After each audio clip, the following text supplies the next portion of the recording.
Hey folks, welcome to the God 8.0 video as the plot continues to thicken. I didn't make it that way, I just found it that way and I'm reporting on what I found, as with all things. The bulk of this video is going to consist of an interview that I did with Robyn, who is the host of Courage is the Cure. Great show. She's a great lady as well out there in Australia. And we had a really good chat this week about what's been going into this series of so-called God videos, actually. So just for a change, I didn't talk about the shenanigans and the machinations of the controlled corporate music industry, but we got into matters of spirituality and theology. And I was pretty happy with how that chat turned out. And I think some good points were made by Robyn as well as myself. And so I'm going to include the relevant parts of that interview as the main core of this video. So once the intro parts are over, you'll be able to listen to the remainder of that. Going to be getting into some feedback shortly. This is correspondence, as ever, that I've received in response to the previous installments in this series. But to kick off with, I just want to consider for a while the matter of spelling, the spelling of words, and specifically the English language, because this is the one where all the word magic literally happens. So I've addressed this in a couple of previous videos and interviews that I've done. It will be no accident and it will not be down to random chance that the English language was exported around the world as part of the domination of the British Empire.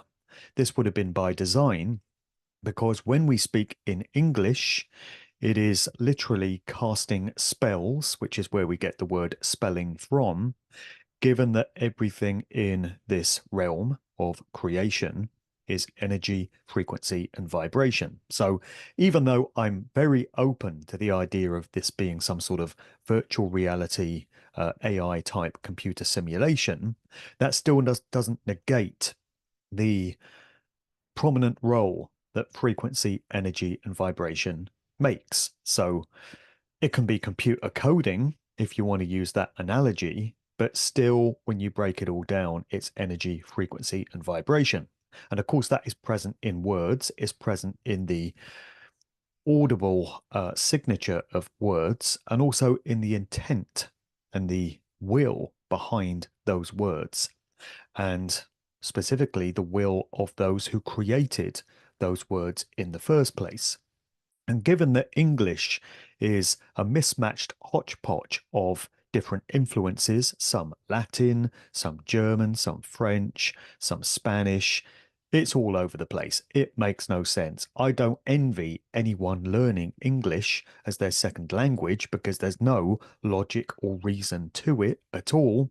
And that, again, will be by design because it's there to have us literally speaking certain intentions into being through incantations and mantras and the different meanings that these words carry. So, to make the point, I've made a list of some words here which I feel speak to the idea of this place being some sort of prison, some sort of soul trap that we find ourselves in for whatever reason.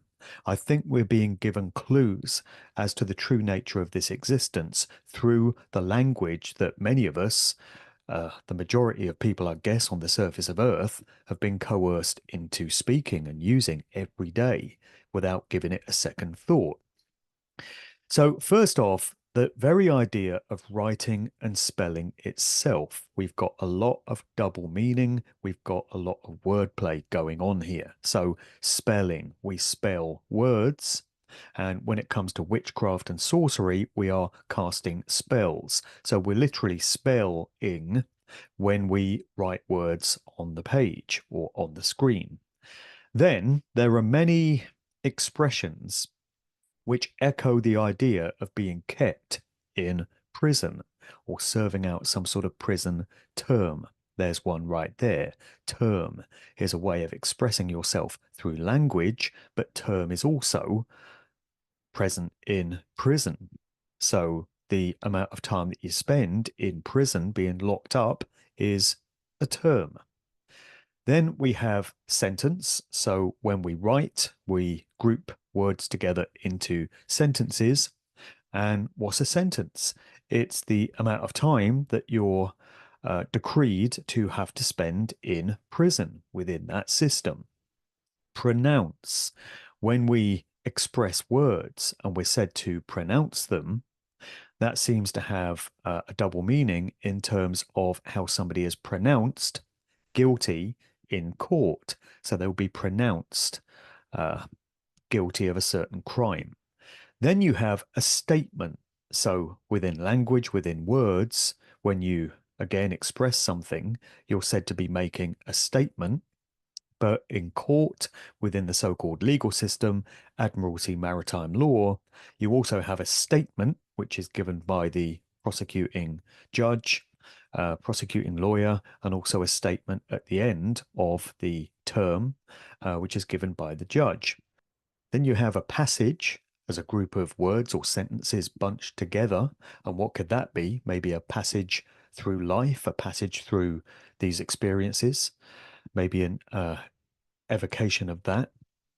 Cymatics is the science of sound and the effect that sound vibration has on items.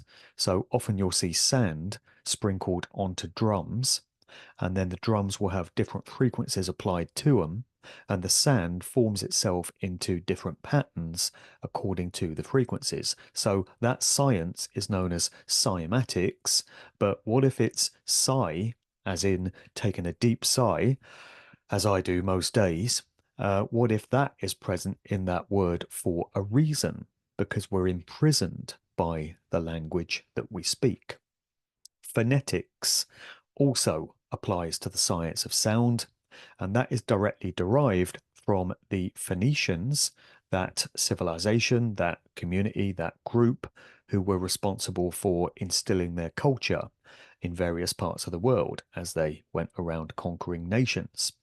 Writing, how about when we write? That could be seen as writing, putting right, putting correct, something which is wrong, righting wrongs, double meaning there. And then the last one I've noted down is cursive writing. How about that? Kids are taught in school to join up their letters as they write into cursive writing. Are they passing a curse as they do so? The next group of words that I've noted down here apply to the idea of religion and church systems, mainly within the Christian church. It's not that I'm picking on Christians, never do. It's just that this makes the point so well in terms of that entire system being there to spiritually imprison us in this place rather than setting us free and putting us on a course towards higher consciousness. And again, I believe it's all there in the words. So, first off, the very word religion itself can be traced back etymologically to the Latin verb religare, which means to hold or bind back, to thwart from forward progress. Is that not a suitable analogy for what the organized religion systems of the world are really there for? They're not to set us on a path towards higher consciousness and set us free from this place. They're to keep us locked down and held back within it. It's right there in the word. Thinking about Christian communities, we hear about church parishes. Well, the word parish is only one letter away from perish. So, is that an indication of what these mind control systems are really there for? Because that's how I see them. I will have horrified many more with that statement. The word church is derived from a Scottish word, kirk. That's why you find many towns still, like Falkirk and many others, which still bear that within their name. So the word kirk is actually derived from a demon, the name of a demon within Egyptian mythology. So again, another clue. It's not as if we're not being told here. So this particular demon captured humans, turned them into pigs, and ate them, according to the myth. Then think about the word pray. So we're trained to think of that as a direct hotline to God, where we can speak to him or it and express our desires and our wishes. Well, pray is identical phonetically to the word pray with an E. And when we think of the animal kingdom, prey are animals which are hunted down and brutally killed by other animals, predators, as food. So, is it an accident that we have the word prey being so similar to that other meaning of it? And as has been mentioned in other videos in this series, does praying really work? When you think about all the prayers that would have been offered up all around the world over the past 4 years specifically, even by people that have bought the official narrative of what we've been told about what we've all been through, they would have been praying to their God for deliverance from all this horrific stuff and all this chaos and this evil. And how many people get prayed for in church congregations who are ill? And there's quite a few ill people at the moment. Can't think what might have been causing that. And they get prayed for. All these wishes get offered up to God for them to make a hasty recovery. And what happens? Many of them just end up dying. So, where did all those prayers go? And what was the value of them? I'll get into this some more in that chat with Robyn in our podcast, which will be at the end of this. The pulpit. What about breaking down that word? The place where the priest delivers the sermon. So, pulpit. Are you being pulled towards a pit? Is religion actually a soul trap? Part of this whole soul trap system? Are the clues right there in the words? Bible. Are you buying bull from the Bible? And a passage. Again, a passage within biblical text or the text of other holy books. Is it a passage towards something other than what you think? A passage towards what, we might ask. The world of work. This is a great one because we've got so many double meanings here. When we think about our jobs that many of us, most of us, have to get up in the morning, there's our first clue, and go out and do just to survive and pay our way through this world and support our families and such, there are many interesting terms there.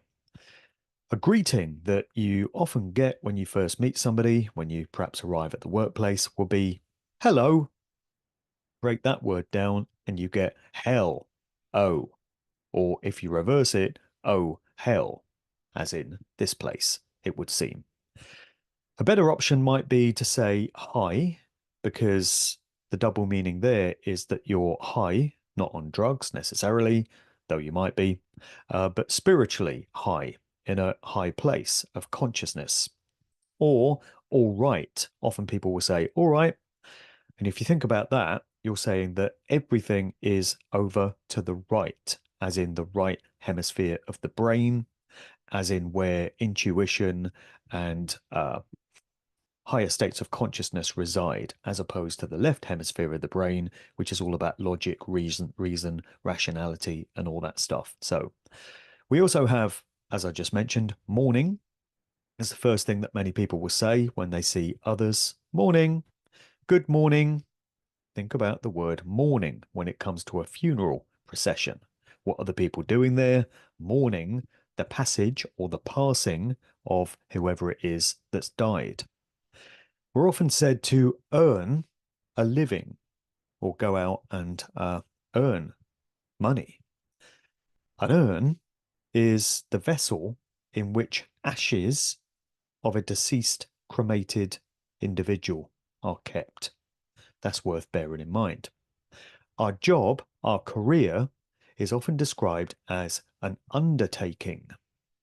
We go out and undertake these jobs. Well, an undertaker is somebody who presides over a funeral and somebody who takes care of a deceased body. Week, the working week. Well, phonetically, that's identical to weak with an A, as in the opposite of strong, as in being kept in a weak state. And then you get to the end of the working week and you arrive at, what do we call it? The weekend. Or, if you express it slightly differently, weakened. You've been weakened by your week's undertaking, and now you're at the end.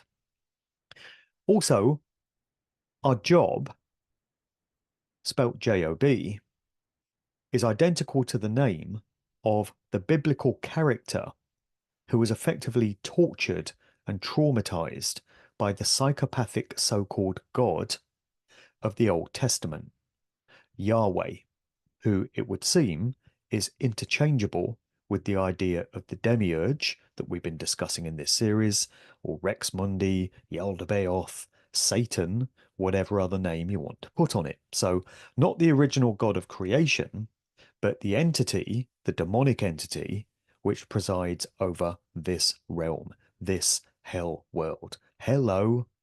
So Job, are we being told that when we go out and do these jobs, we're suffering in the same way that the character of Job did? We're not free because we're forced to undergo these circumstances in our jobs. Then there's the word career to describe the job that we do for many, many years or decades, the nature of it. John Lennon addressed this in the lyrics to his song Working Class Hero, when he sang, "When they've tortured and scared you for 20 odd years, then they expect you to pick a career. When you can't really function, you're so full of fear." He'd figured out what it was all about by the point he knew that song, knew a thing or two. Money. How about money connected to work? Why do we go out to work? To earn these funds, right? And in Britain, in England, we earn pounds. What about pounds as in weight? Because they don't just describe money, they describe weight. Are we being told that we're getting weighed down, weighted down by money, weighted down in terms of our very souls into this base consciousness existence? Talking of England and the English language, the word England was originally derived from Engelland, from the German word Engel, meaning angel. So it's the land of angels, not that it feels like it, but it depends what kind of angels we're talking about.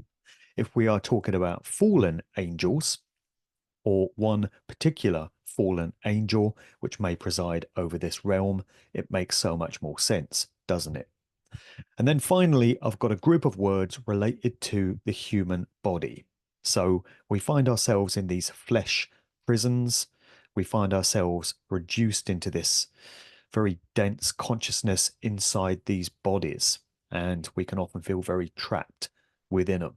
And I guess that's the idea. That was the idea of the architect of this place, this realm, this state of existence, to get us pushed into these physical vessels that we can't escape from until that moment of death or passing to whatever lies beyond. So, how about the mind? Our consciousness is said to reside within our minds. And to mind something is to be careful because there's a peril, there's potential danger ahead. So you're told to mind out.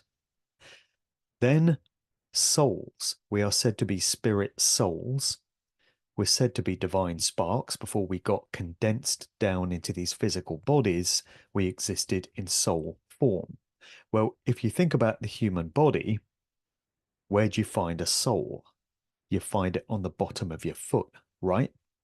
it's not by accident that we have soles to our feet, because it's implying that we're being kept in base consciousness, pressed down to the ground of this realm through our feet, through the very bottom of our bodies.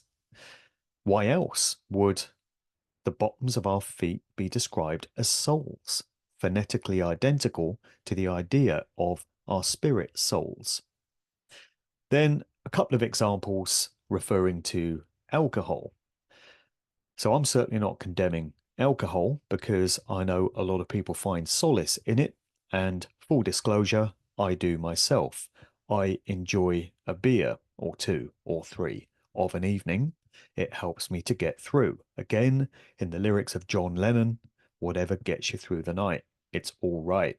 So a lot of people find solace in alcohol, but the word seems to have been derived from an Arabic word, al-kul, and it's from that that we get the idea of spirits, as in whiskey and gin and vodka.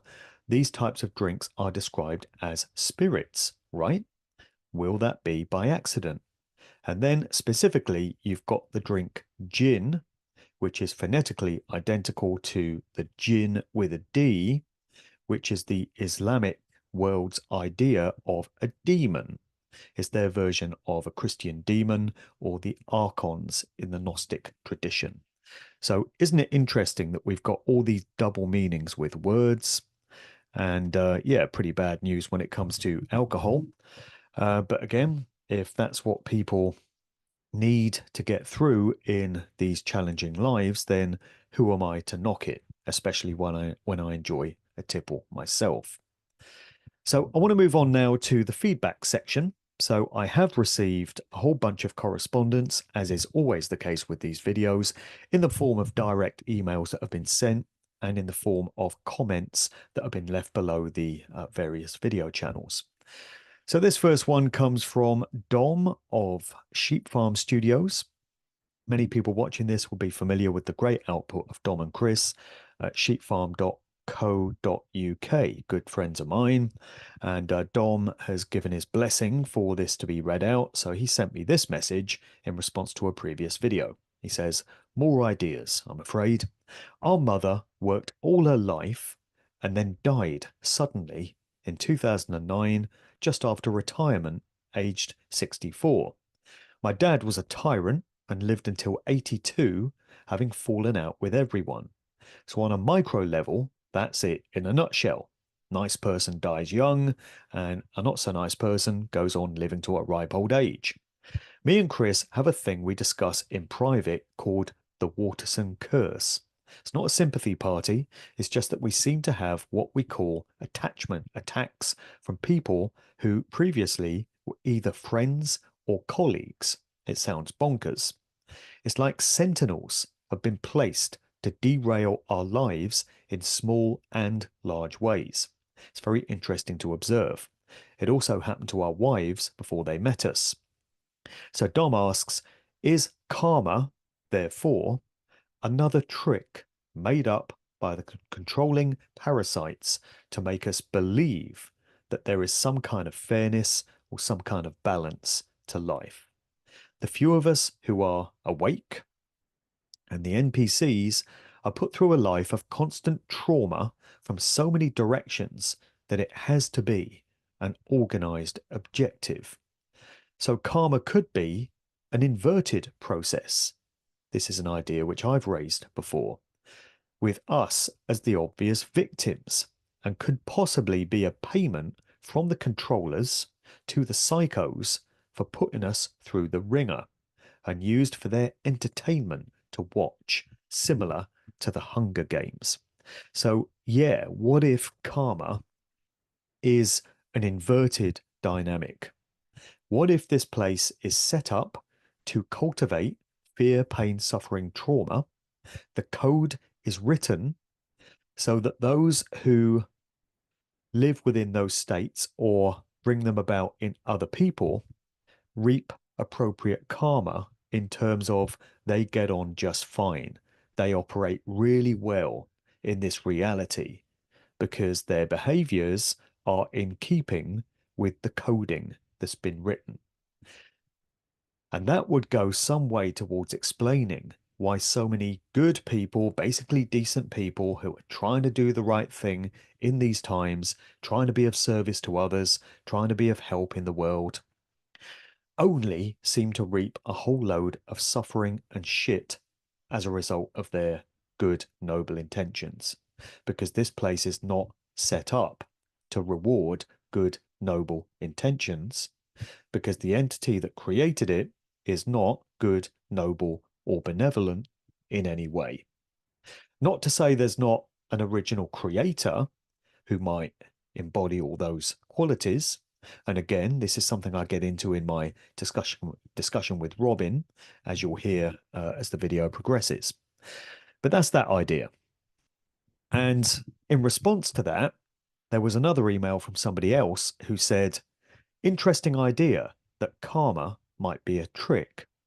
In the 1960s, the popularization of so-called Eastern mysticism, which could well have been a psyop, sold the idea of karma to the mainstream masses. That's something that's always niggled me.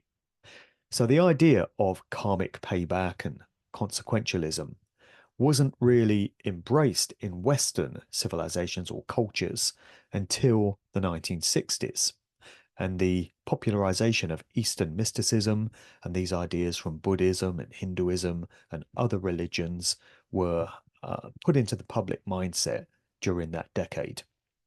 So if karma is a trick, then maybe karma is another form of belief trickery, same as focus sold with Christianity, whereby if Christian believers punish themselves every time they supposedly sin, even if it's something quite harmless and innocuous, such as getting drunk or having a sexual thought or feeling, they must beg for forgiveness so that they're saved from eternal damnation. I call it beating yourself with a whip on your back every time you have a bit of fun. Have you noticed how having a bit of fun from time to time, if you're fortunate enough to be able to undergo that, can often feel like a bit of a sin? Because you look at all the problems in the world and all the people that are suffering. And if you do manage to grab a moment for yourself to do something that's just entirely personal, satiation, something you enjoy that's just for you, you can feel a bit guilty for it. We've been conditioned in that way. Well, some of us have anyway. The sin of fun. Life should contain some joy. That's supposed to be part of the experience. It's not supposed to be all suffering. And yet that's the way it's turned out for so many of us in these times. As every religion has the same narrative, such as a virgin mother and all the rest of it, and every religion has the same symbols, but presented in a slightly different way, maybe karma is the belief for the non-believers, as it were.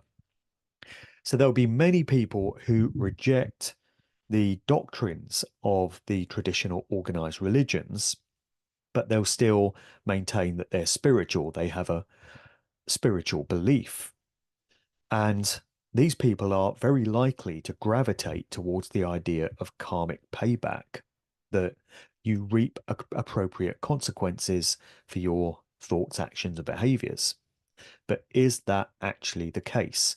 If you're a good person who tries to do the right thing, do you reap appropriate results?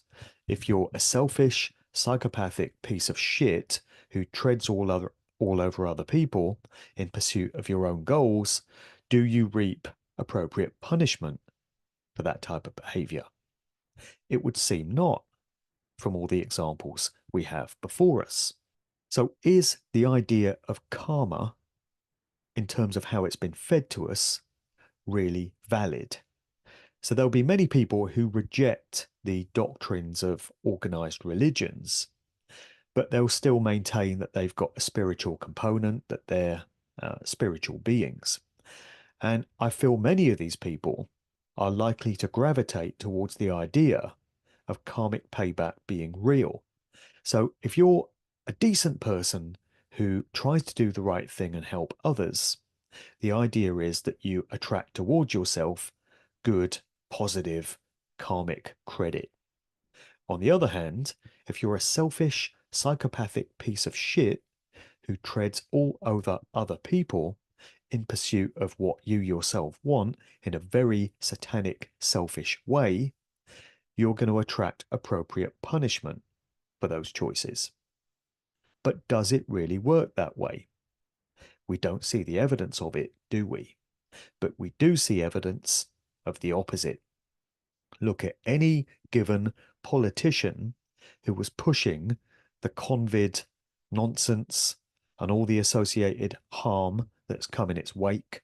Have any of them been seen publicly to have answered appropriately for what they've done, for their crimes against humanity, for their genocide?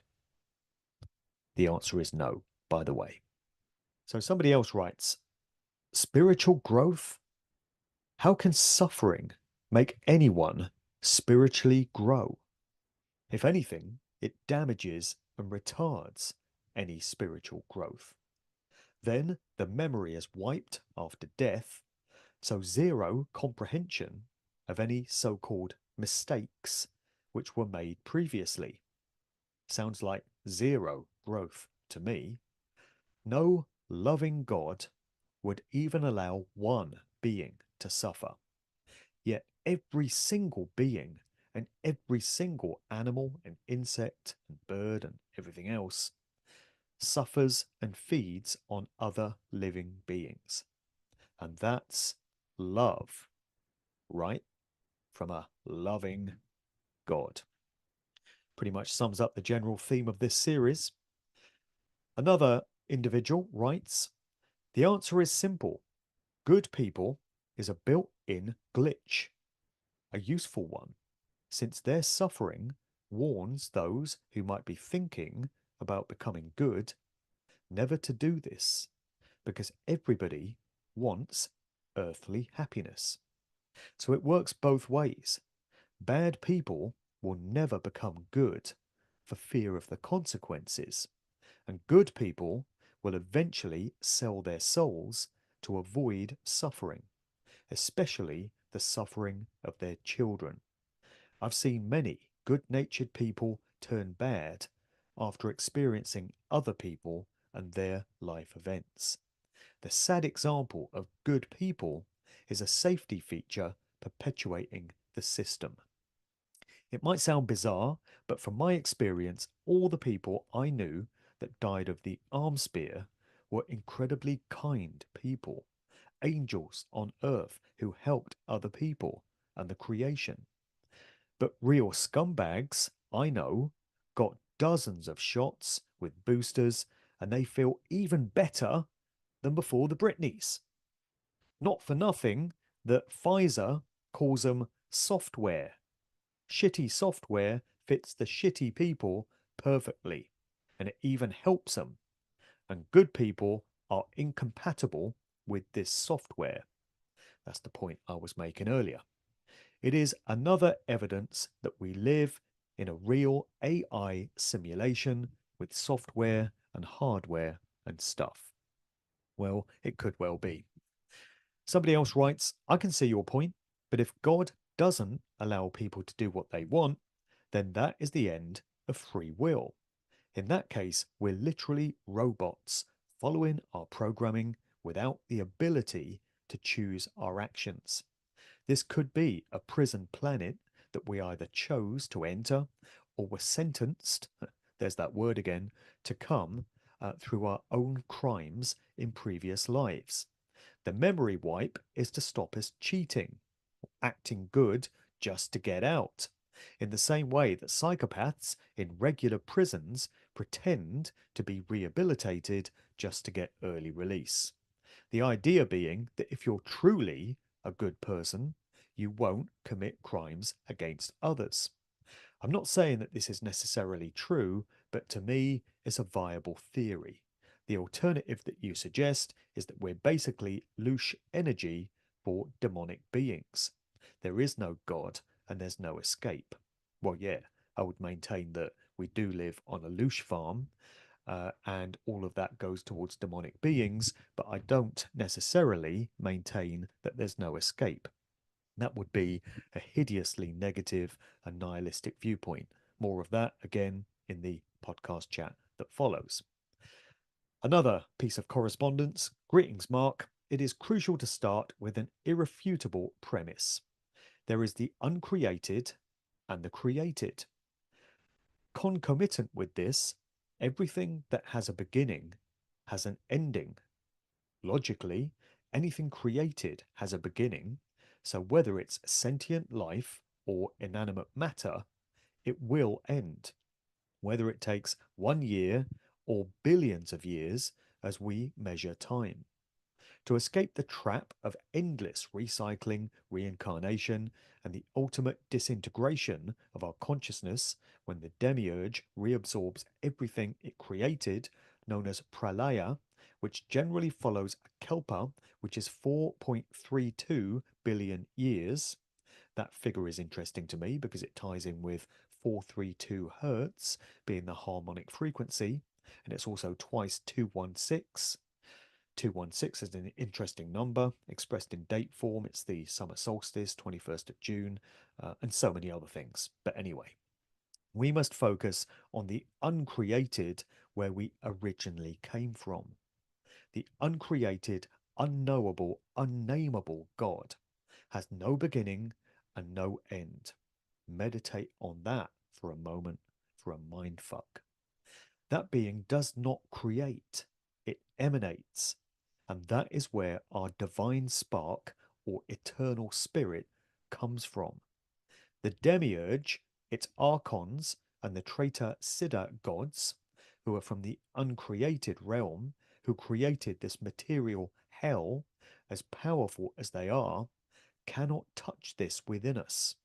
But what they've done is to obfuscate it via intensely applied confusion and distractions to make most people forget or be unaware of their divine spark. Under these conditions, it's impossible to return home.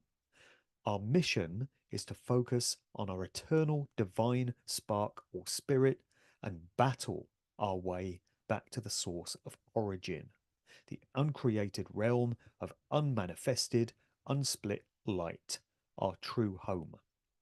We must maintain ourselves as an island of consciousness in a sea of awareness, thus reclaiming our inherent godhood. Immortality is not a given. It must be fought for through deceptions and obstacles and earned by intrepidness, audacity, valour, and an immutable iron will. This is a sacred, non-discretionary obligation that one shirks at their own peril. It transcends everything in importance. So thanks for that great comment. And I hope to get into more of these subjects in two conversations I'll be having in the coming weeks. One with Tony Sayers, who I know gets into many of these matters on his channel, and also my new conversation with Wayne Bush and also Julie McVeigh. So Wayne has agreed to come back on the show 10 years after we did that Good Vibrations episode in 2014 with his working partner, Julie McVeigh. So I'll be doing a show with them very soon as well. Somebody else writes, bingo.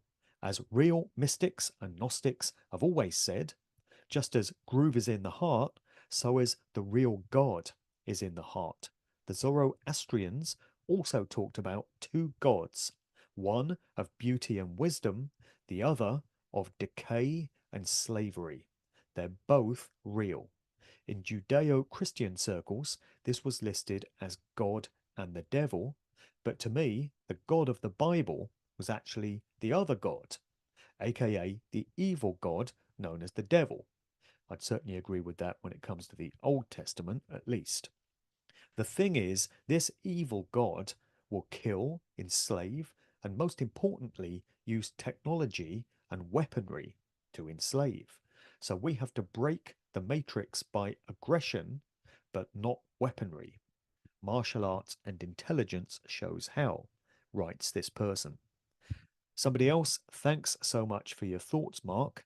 In regards to my thoughts, I don't understand why whatever created this world made some amazing stuff like mountains, valleys, rivers, oceans, waterfalls, the movement of the sun and the moon, as you've said, love, compassion, and all the rest of it, and also created the ball earth religion, carnism, psychopathy, deception, narcissism, pain and suffering, unfairness, etc.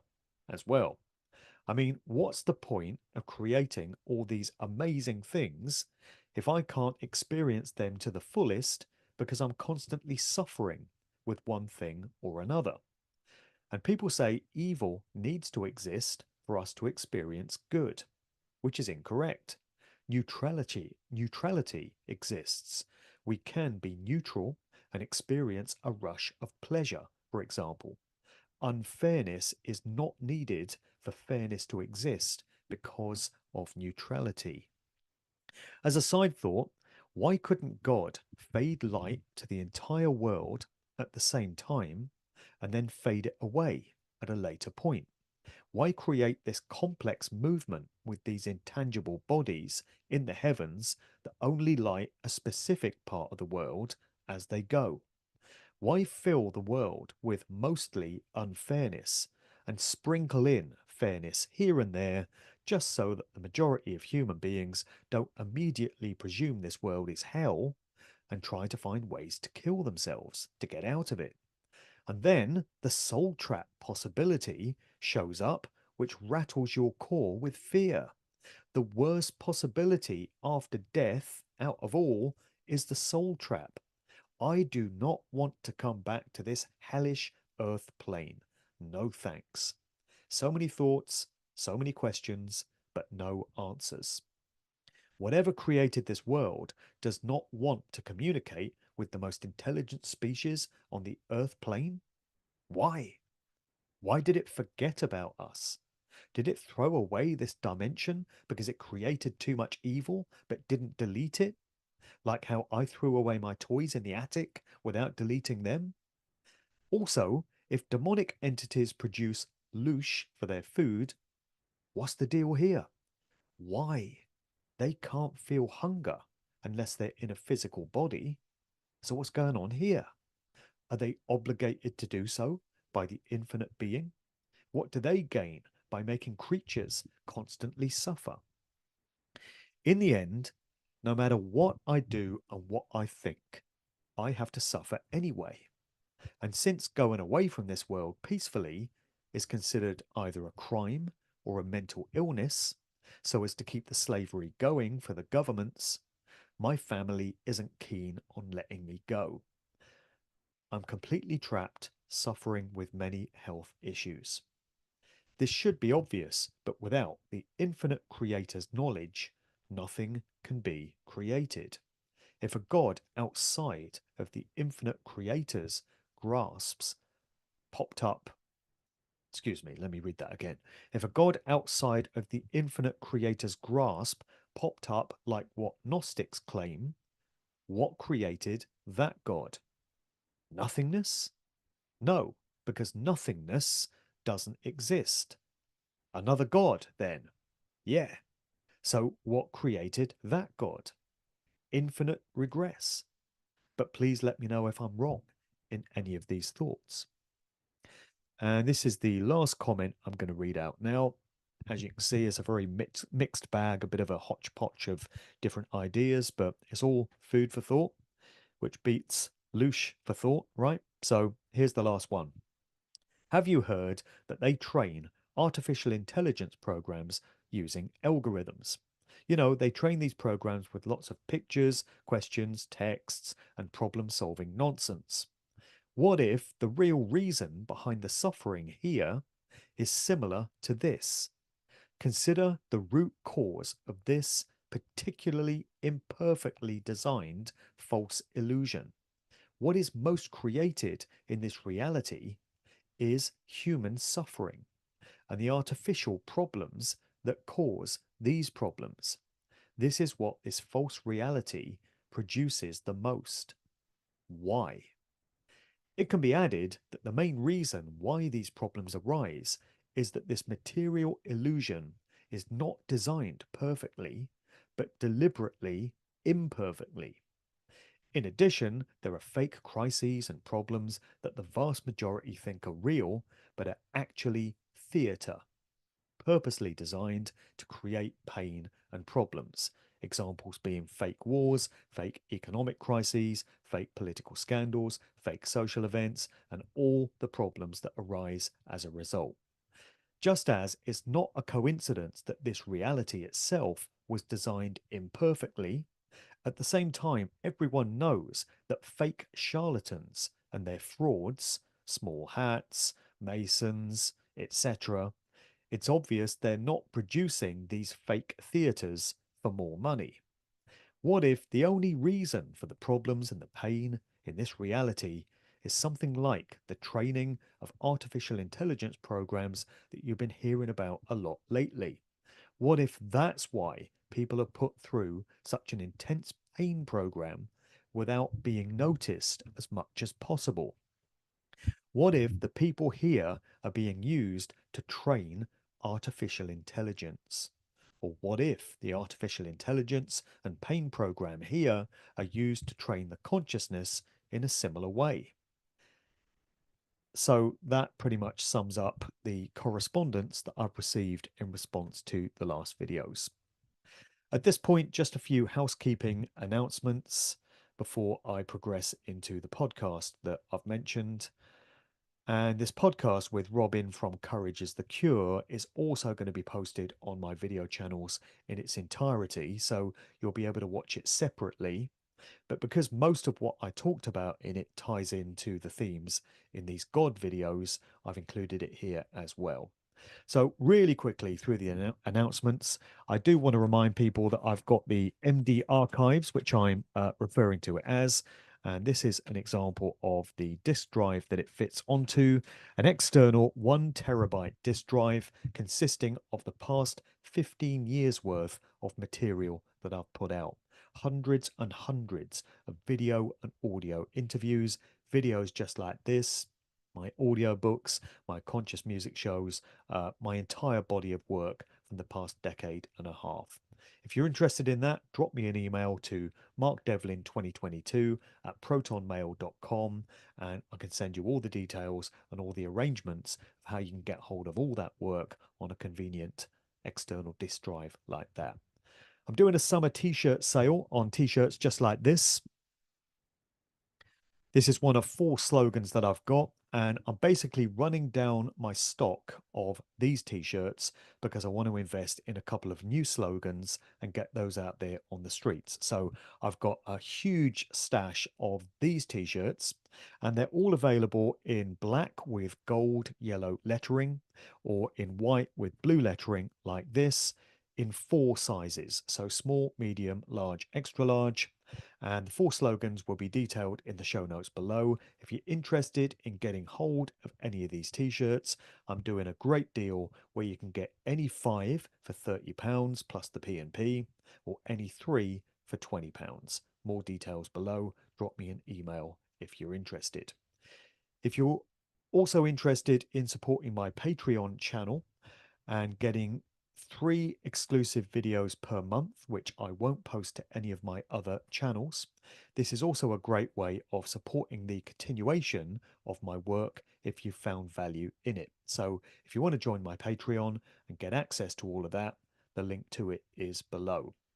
Events, plenty of those upcoming in the forthcoming weeks. They're all detailed on my main website on the events page. Again, the link to that is below. I've just added an event in Glasgow, Scotland for Friday, 26th of July. That is going to be at Avant Garde in King Street, Glasgow, for all Scottish crew. If you're able to get along to that, it's going to be a presentation followed by an opportunity to socially mingle with like-minded people. Upcoming shows, as I say, with Tony Sayers and also Wayne Bush and Julie McVeigh guesting. I've been a guest on a couple of other people's shows as well, so watch out for those interviews forthcoming.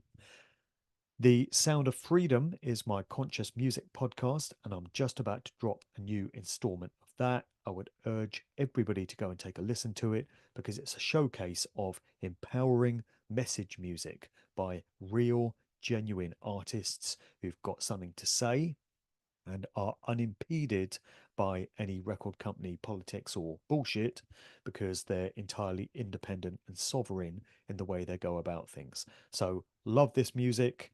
It's hugely inspirational. Watch out for the new installment of The Sound of Freedom really soon. So, all that being said, God 9.0 will follow in due course, no doubt, because this is not going to go away anytime soon. And in the meantime, here is the bulk of that show that I recorded with Robyn for Courage is the Cure earlier this week, in which I'll get into many of the other matters that have been discussed in these videos. Hope you enjoy this. Thanks as ever for the support. See you all again soon. Cheers. Everybody, Robyn here from Courage is the Cure. Looking forward to this one. So let's get on with the show, shall we?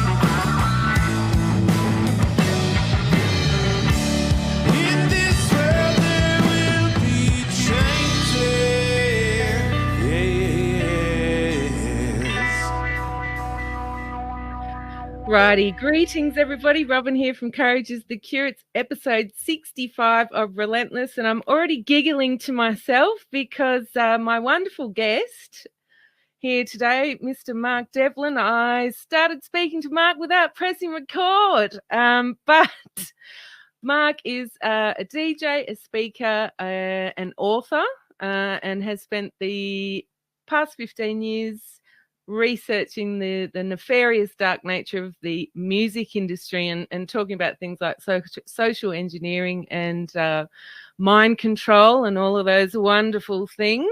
So let me add Mark to the stage for the second time, and I've pressed record, Mark, so we're doing well. How are you? Yeah, what's up, Robyn? My excuse is it's the morning for me, so I don't know what yours is. But that's a great intro to the show. Cheers, Mark. Cheers. And I've got this phrase that I use, which is, I'll stop when they stop, which is in keeping with your ethos there. Yes. And I have a new tagline, Stay Relentless. And I mentioned to you before that I was looking at some photos, and one of our wonderful freedom fighters in Western Australia was snapped in a picture by the Healthy Leopard photographer, and she had a sign that said, "This ends when we say no." So, you know, that's right. It's a great photo and great sentiment on that's for sure. But no, my excuse isn't because it's morning. I think it's beer o'clock here in Australia, so probably needing a beer. That might be what it is. Okay, well, I'll be on that in a few hours myself. So. So we spoke last year in September, and that was episode 26 of Relentless. You can go along to Rumble, Courage is the Cure, and check that out, episode 26. And we did talk in that interview about your research into the music industry. And then shortly after that, you made a trip to Australia to do a speaking tour. Do you want to let everybody know how that went when you came over to Australia? Yeah, I had a great time. I'm someone who's always enjoyed traveling. And so when early 2020 hit, it really did look as if my traveling days were over. And I thought, well, this is it now. I'm never going to leave British shores again. I'm sure many people around the world felt that way.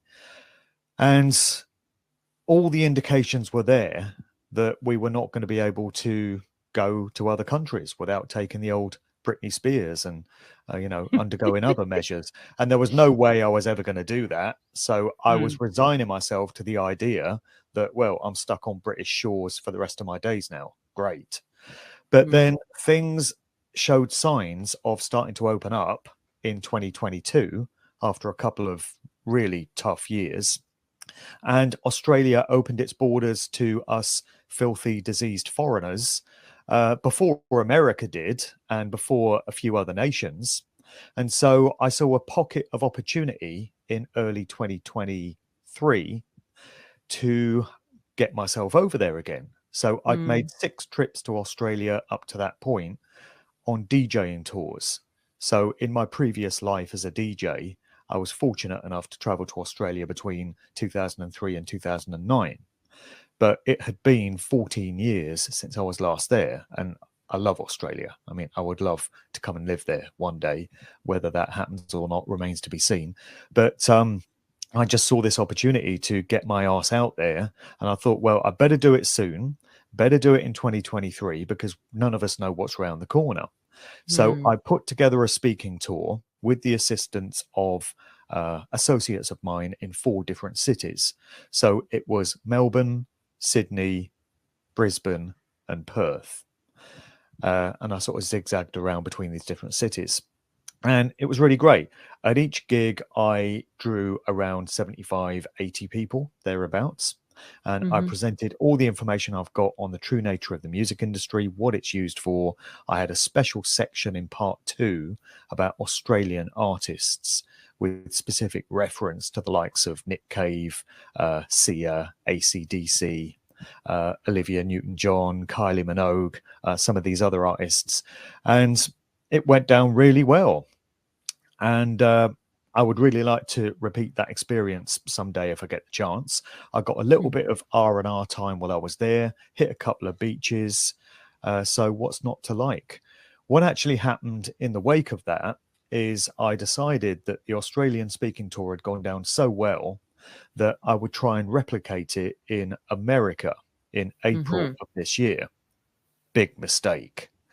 I made the error of assuming that all markets were the same in terms of how my information will be received. And I thought, well, Australians loved it, so Americans are going to love all this stuff as well. So I tried to put together a mini tour for North America, hitting 4 cities there: New York, Philadelphia, Boston, and New Haven, Connecticut. And unfortunately, that didn't work out at all. I had to cancel my New York gig due to lack of interest. Sold 5 tickets. 5 people turned up in Boston, and I had 23 in Philadelphia and 25 in New Haven. And the way I make sense of that is that Australians have had it particularly tough these past 4 years. I mean, you guys were hit with a nightmarish dystopian situation in 2020, and you really got put through the ringer. And I think because of that, a lot of Australians woke up, to use that phrase, and started paying attention to what's really going on in the world and who these so-called governments really answer to and what the bigger agendas are. And because of that, there was a hunger for my information because it's all connected. So what goes on in the music industry is intrinsically connected to the political world and the world of science and medicine and big business and the military and the mass media. All these things are ultimately connected. And I think a lot of Australians recognized that, and they wanted to gain as much information as they could. And so they came along to my talks, and I was very gratified about that. Got a lot of people asking me questions at the end. A lot of great discussions were had. Whereas with the American situation, I think there tends to be an assumption among many Americans that they already know stuff. They don't need some British guy coming over and lecturing to them. It's either that or it's just apathy. They can't be asked to get up and go out to an event. I spoke to a lot of Americans, and those cities are all very different. You know, Philly, New York, Boston, New Haven, they all have different cultures. And a lot of my American friends were saying, well, American people just want to stay home and watch YouTube and just watch lectures that way. They don't want to come out and take part in events. So I learned a lot about the cultural differences between different nations. But Yeah. all in all, my trip to Australia was great. I had a wonderful time, connected with a lot of great people. I think the information was very, very well received, and I'd love to do it again someday. 100%. Yeah, I attended your presentation while you were in Perth, and of course it was in Fremantle, and people still talk about that on my live shows, because your name comes up quite regularly, actually, especially for Cafe Locked Out viewers. You've got a lot of fans and supporters amongst that audience. Oh, that's cool. And yeah, people were thrilled to hear you speak in person, not only in Perth, people I've spoken to, but also people in the eastern states. Yeah, because I saw some little updates while you were traveling in the US, and you commented about you showing New York, and I was wondering to myself, well, what does that say about the people that are there? Is it that they want to stay home and watch lectures and shows on YouTube, or are they, do they really have the blinders down and they're just, it doesn't even enter their mind that finding out some information about the music industry might be helpful on their journey, about acquiring knowledge and all those sorts of things. Well, New York has changed a lot culturally, New York City. I mean, I don't want to spend all the time talking about America on an Australian show, but I did spend a few days in New York City. And New York is another place that I've been going to for years, about 30 years. I must have made about 50 trips there. Used to love the place. I went out there to DJ. I went out there to buy records. I was just fascinated with the hip hop history of the place. And it was just amazing, went to all these old sites like Paradise Garage and Studio 54, and where these legendary nightclubs used to be. But it's changed. I went there in 2019 and I went there again this year. So there was a 5-year gap. And of course, all the COVID business happened during that time. And yes, it's changed. So an observation I had was that I was walking around the Times Square area and I barely saw another white person. So it was Asians, Chinese, Middle Eastern, whatever, just no white people. I mean, I'm just making the observation, just making the statement. Can't help but notice that there's no white people in New York. Not saying that's a good thing, not saying that's a bad thing. I'm just saying that the cultural texture of that place has changed. And this will all be by design. This is all agendas, the Kalergi plan that people can look up, see what that's all about. Cultural displacement, and it's definitely happened there.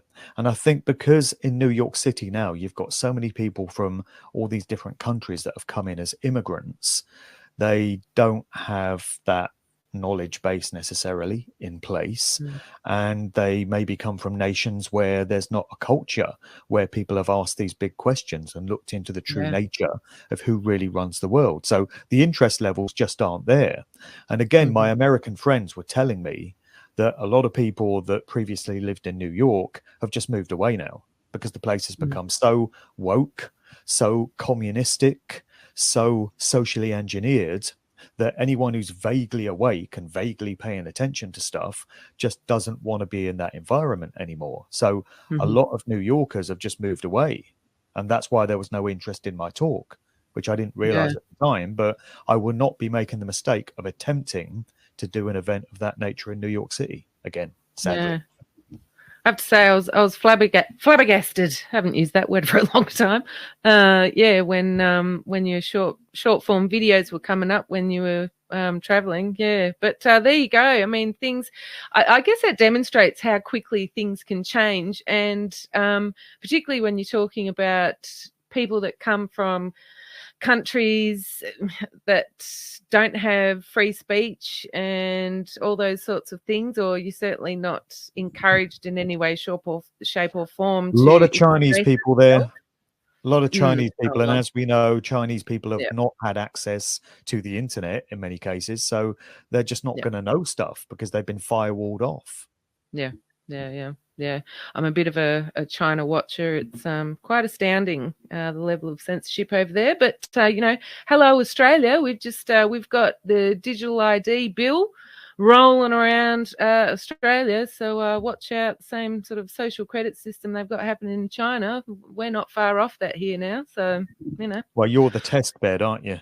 They use Mm. Australia as the testing ground for these things and try and perfect the Absolutely, model before they roll it out elsewhere, sadly. I do. And Australia's a lovely country, but they bank on the fact that we are an island. We don't have any borders. We can't escape anywhere. We just have to, lump it and carry on, because not enough people will say anything about it, do anything about it, That's one of the great advantages of Australia for these globalist reprobates. Oh, Yeah. nearly got my potty mouth out there, Mark. Well, maybe I won't get out there someday. Maybe it won't happen. Who knows? Yeah, you just said you wanted to come live here. I know a lot of people that are moving back to European countries because they can't stand the level of censorship and repression here. I think I'm in pre-2020 Australia mode in my mind. Yeah. I'm remembering happy days in the early 2000s, but yes, it is different now, clearly. Yeah. So one of the things, one of the main things that I wanted to talk to you about was a new series that you have started. And if I'm correct, the first upload of this series was in January this year, 2024. And you can find this on Mark's YouTube channel. And it's called Is God Really Good? And I just had a quick check before we started recording, Mark, and that video this is YouTube, right? Where community guidelines and standards equal censorship, right? That video, Is God Really Good? Has 10,000 views, which is a lot for YouTube, really. Over 400 comments. And so that initial video has led on to a series, as I said, and I think you're up to God 7.0 now, is it? Yeah, I'm doing 8 this week. Doing 8 this week. And you've talked to people like, I'm going to butcher his name, Howdy McCoskey. Is that how I pronounce his name? Yeah, that's it. And a couple of other very interesting people. What the first episode there, Is God Really Good? You talk about a few different things there, or you ask a few different questions which you discuss in the video, I guess you could really say. Can you tell us about those topics that you brought up in Is God Good, and why you think so many viewers not only watched it but commented on it and really sort of had a lot to say in their comments? Yeah, it reminds me actually of when I first woke up to conspiracy stuff. So we're going back probably 17 years, something like that. When I first started reading the books of David Icke, and I first came to reassess my entire worldview. And I realized that the world is nothing like we thought it was. It's not run by the people we're told it is. There are other groups and networks controlling every aspect of human society. And that's a bitter pill to swallow when you first come across it. But, you deal with it. You go through that dark night of the soul and you press on.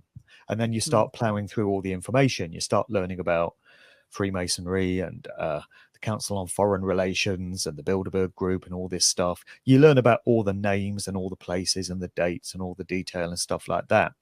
But then I think you go a level deeper if you're prepared to go where the truth takes you, and you start to get into spiritual, metaphysical, sort of otherworldly realms, and you start questioning spirituality. You start questioning, what is this place? What is our true nature? And for most of the past 15 years or so, I was under the belief system that we are spirit souls that come from source somewhere, expressions of God, you might say, individuated units of consciousness. And there's a sort of system or a culture which teaches us that we consent to come here into this 3D physical reality. So we're not forced, but In spirit soul form, in higher states of consciousness, we agree to come into this dense physical reality and to live the lives that we find ourselves in. And that chimed with me for a very long time. But towards the start of this year, it was starting to not make the sense that it once did. And this was based on personal experience and personal observations. So I was basically using the scientific model. Is something observable, testable, repeatable? That's how you find out if it's real. And I was looking at friends and associates of mine. And I only really associate with what you would call truthers these days. I don't hang out with normies because I wouldn't know how to have a normie conversation anymore. When I go down the pub and everyone's talking about football and stuff, I'm over in the corner minding my own business. So most of the people that I meet at conferences and festivals and things of that nature are of a similar sort of level of consciousness to me, you might say. And I noticed that every single one of them was suffering in some way, great hardship in their lives. Might be financial hardship, it might be relationship problems, it might be personal health problems, whatever it was.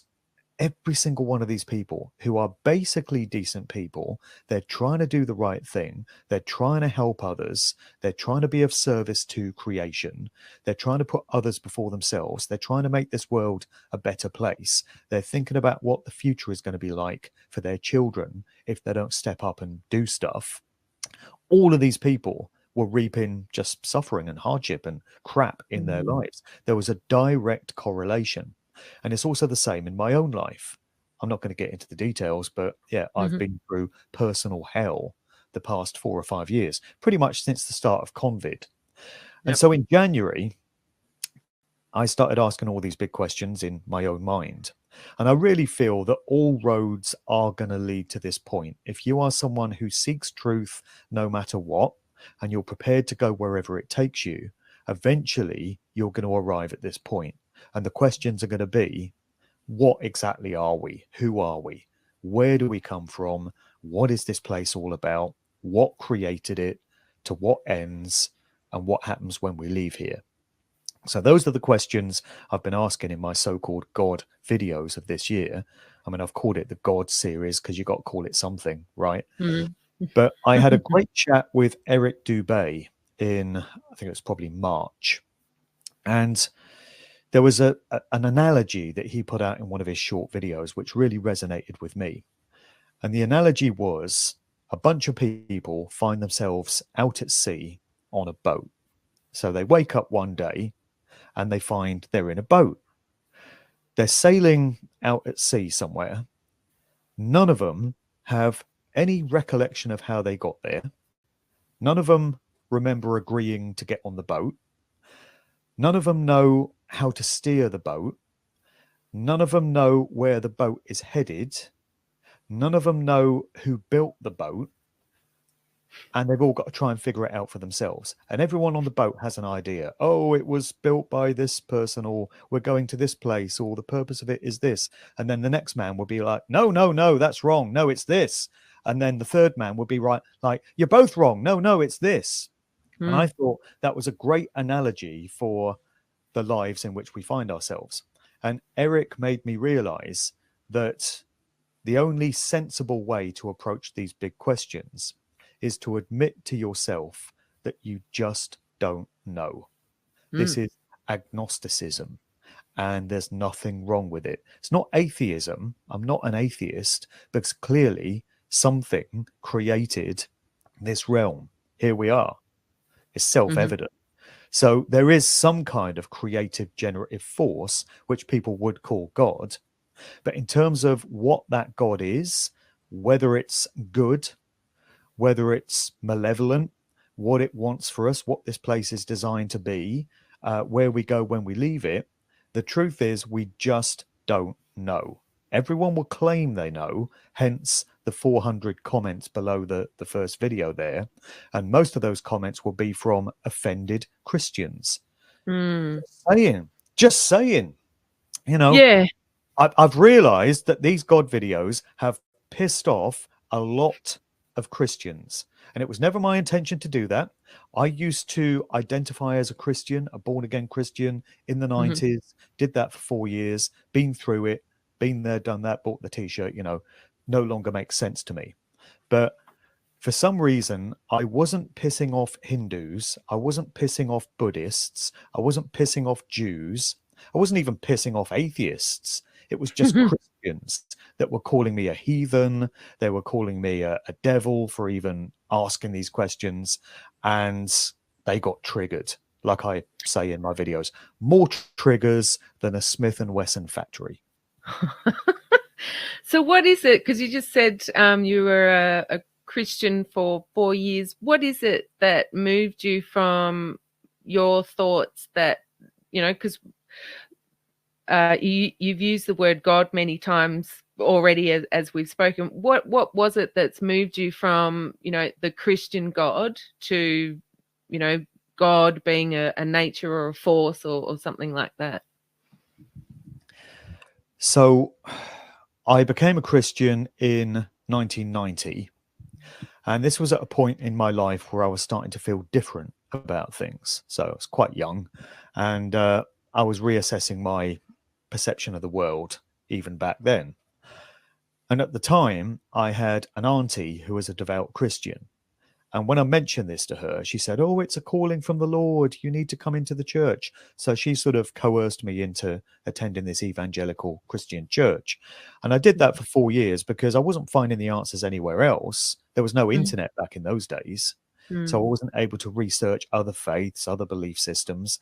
And I lived in England, which is a predominantly Christian country, at least in name. And so I just got strong-armed into that for 4 years. But at the end of that process, I left feeling very bitter and very deceived because of the behaviors of people that I'd seen within the church. The way that they conducted themselves in their lives didn't seem to be consistent with the teachings and what they were supposed to be espousing. So that made me into an atheist. And I thought, well, it's all BS, that there's no God really. And I gravitated towards the work of Richard Dawkins. Can't believe it now, but at the time, his stuff made sense to me. And I just went through a process. And over the next 15 years or so, I came back around to spirituality. And I came to realize that, of course, there's a God, whatever it may be. And of course, we're spirit souls. We're not humans having a spiritual experience. We're spirits having a human experience. And so for the next 15, 17 years, all of that made sense to me. And it wasn't until the start of this year that I started to reassess things. And so I've been looking at the teachings of the Gnostics and, to a certain extent, the Cathars and some of the things that they believed in. And in a nutshell, the Gnostics were of the view that this realm is the creation of a lesser kind of God. So it's not the original God of creation. It's not the generative force that was behind all things, but it's what you might refer to as a fallen angel. And I think this idea expresses itself in many belief systems. So some will say this is Lucifer. Christians will say, well, Lucifer is the fallen angel, and they equate Lucifer with Satan. Satan is another name that you get for this entity or this force. The Gnostics referred to it as the demiurge. Another name that is given is Yaldabaoth, and it's also known as Rex Mundi by the Cathars. And the idea is that it's some kind of entity which was able to create this realm for itself. It was jealous and envious of the original God of creation, and it was very arrogant and egotistical in spirit form somehow, and decided to create this place. And so we find ourselves in it because presumably we've been tricked or forced or coerced into being here.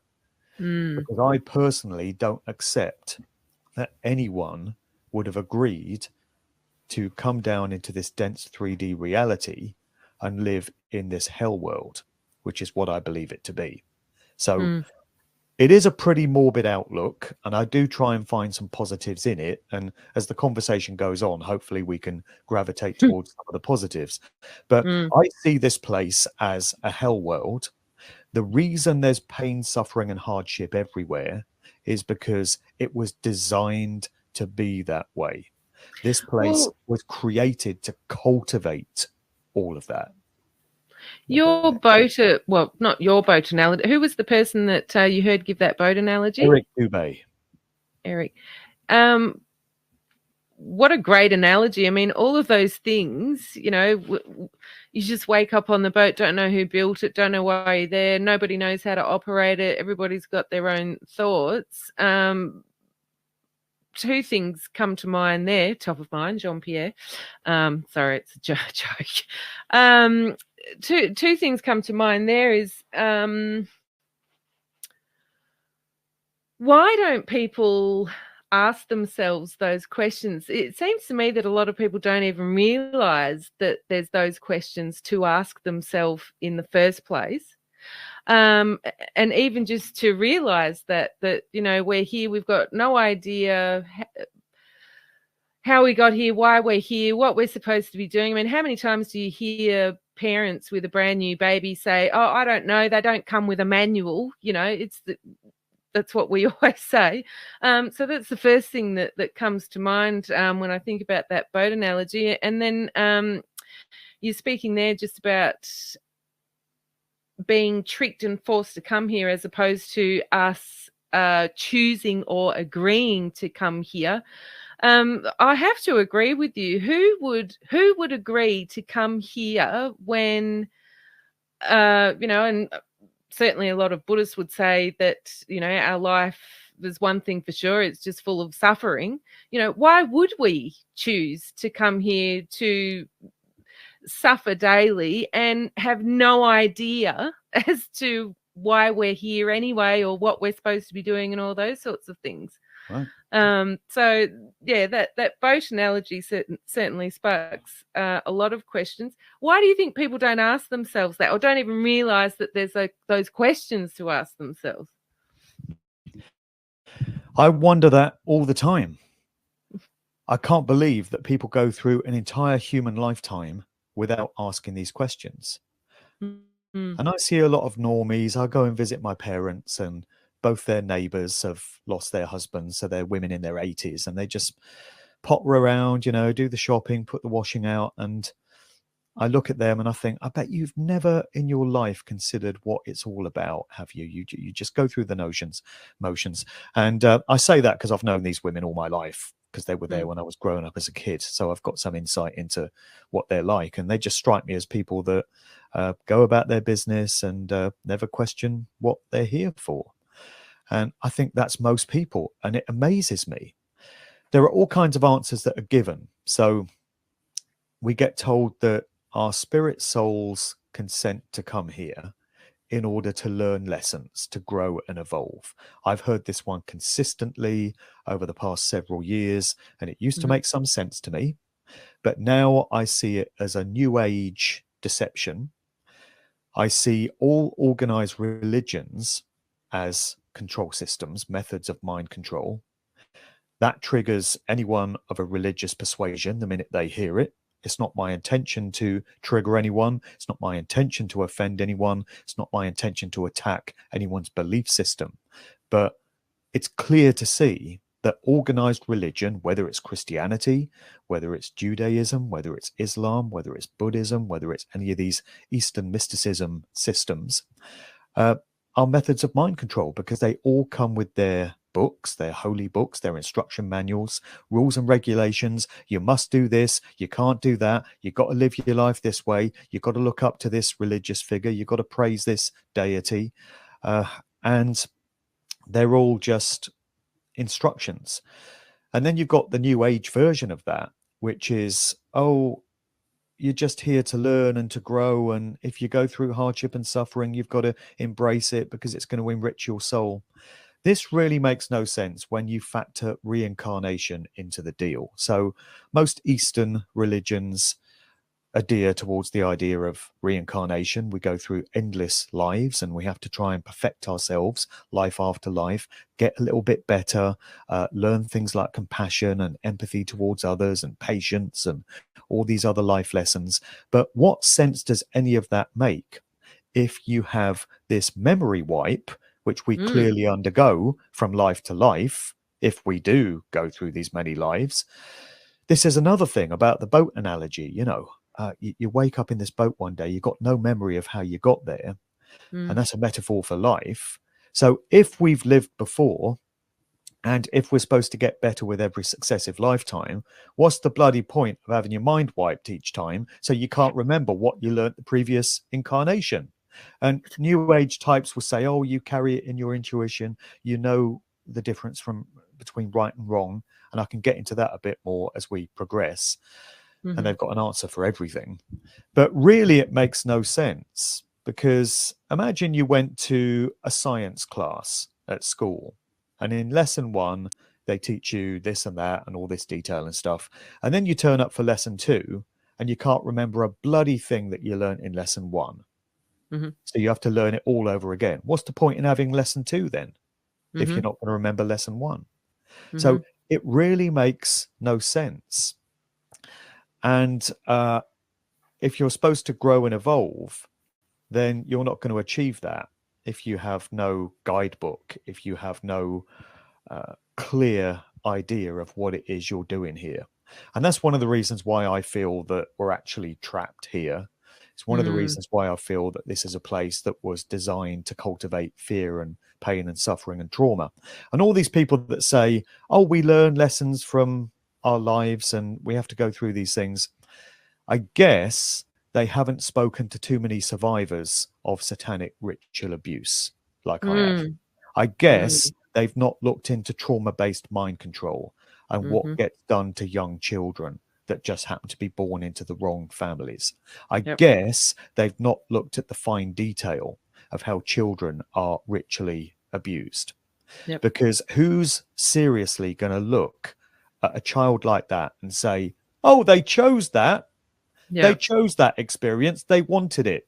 There they were in a higher state of consciousness. They could have had any kind of life they wanted.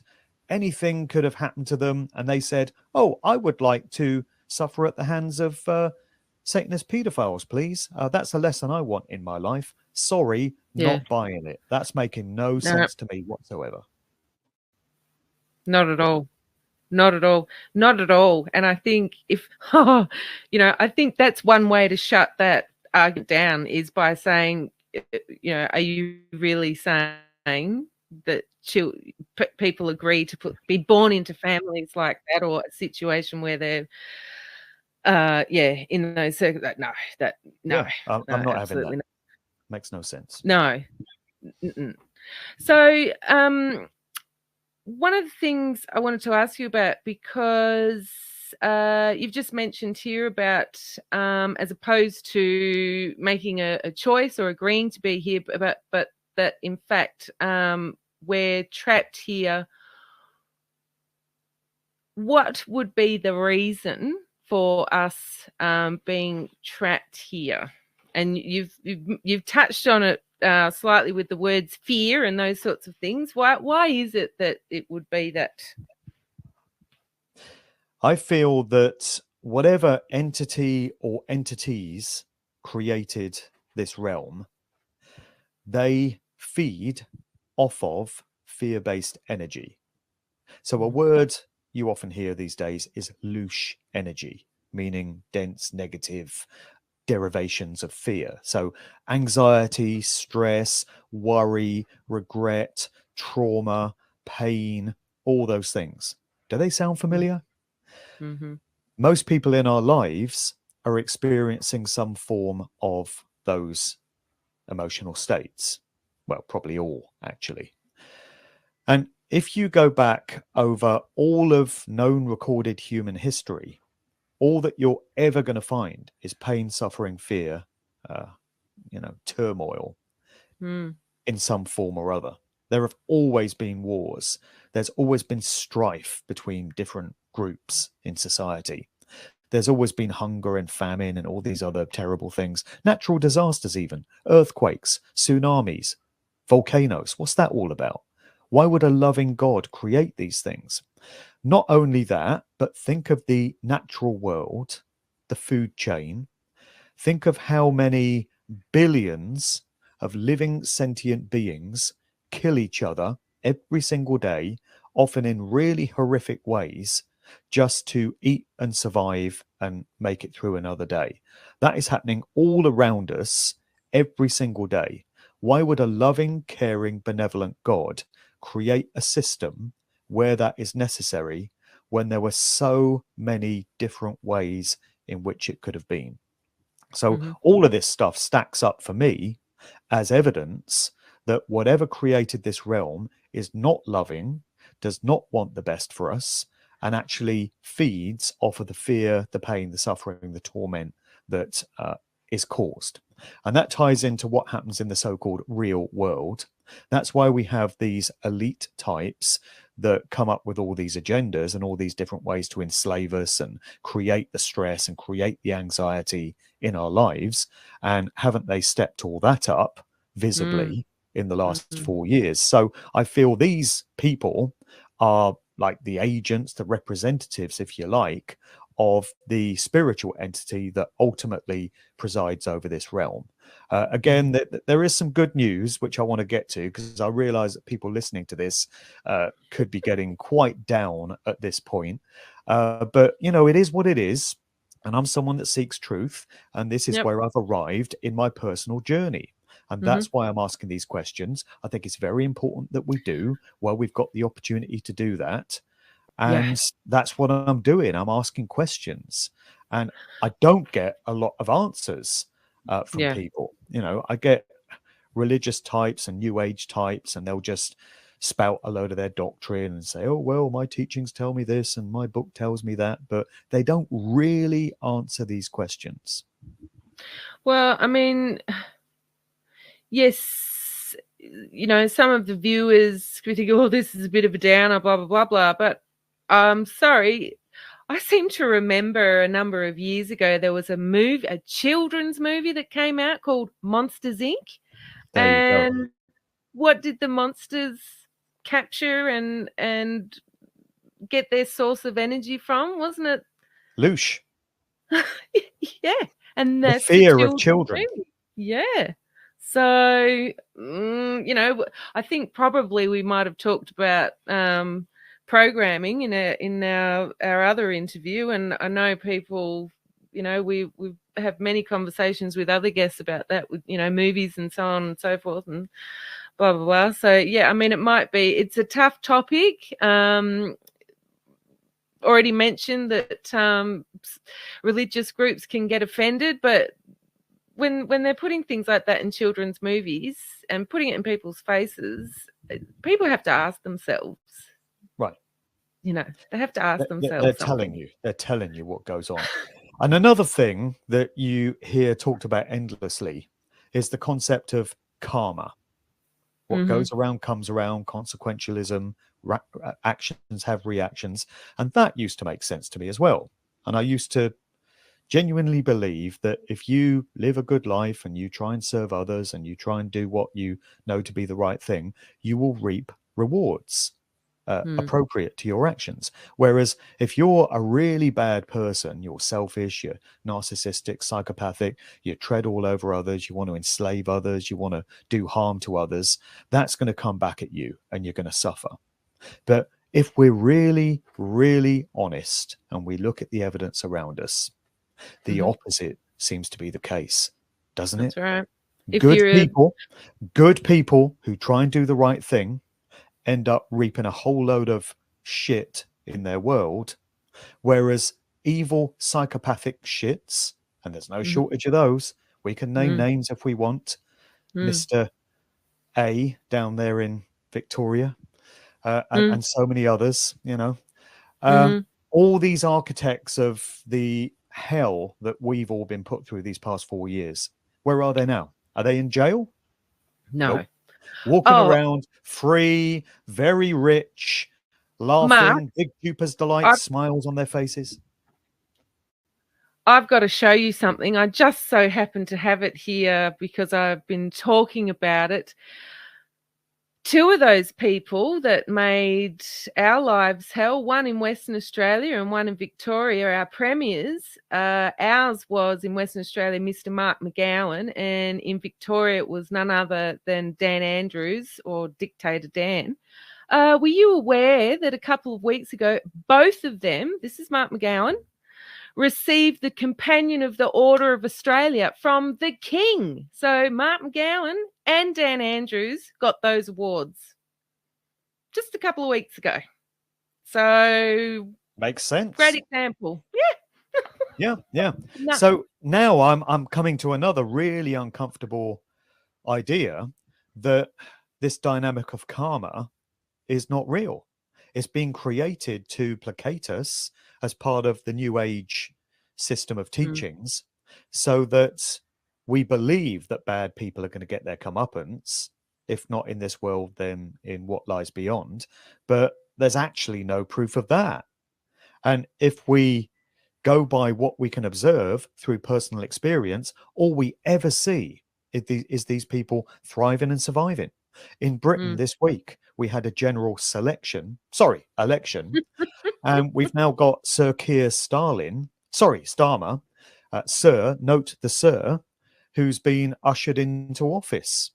So Sir Keir Starmer is very well remembered for being head of the Crown Prosecution Service, who had the case against Jimmy Savile and everything that he was getting up to brought before him.